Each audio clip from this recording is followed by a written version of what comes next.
ગોધરા આજ રોજ વાતાવરણમાં અચાનક પલટો જોવા મળ્યો હતો, જેમાં વહેલી સવારે ધુમ્મસભર્યું વાતાવરણ જોવા મળ્યું હતું. નજીકની વસ્તુ ન દેખાય તેવો ગાઢ ધુમ્મસ જોવા મળ્યું હતું.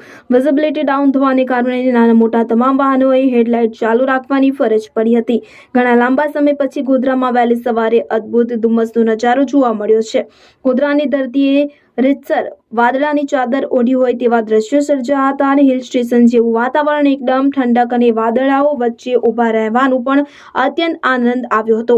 ગોધરા શહેર વાદળછાયા વાતાવરણ વચ્ચે ગાઢ ધુમ્મસ છવાયું હતું. સવારે ગોધરા શહેરમાં હિલ સ્ટેશન હોય તેવું ગાઢ ધુમ્મસ છવાયું હતું.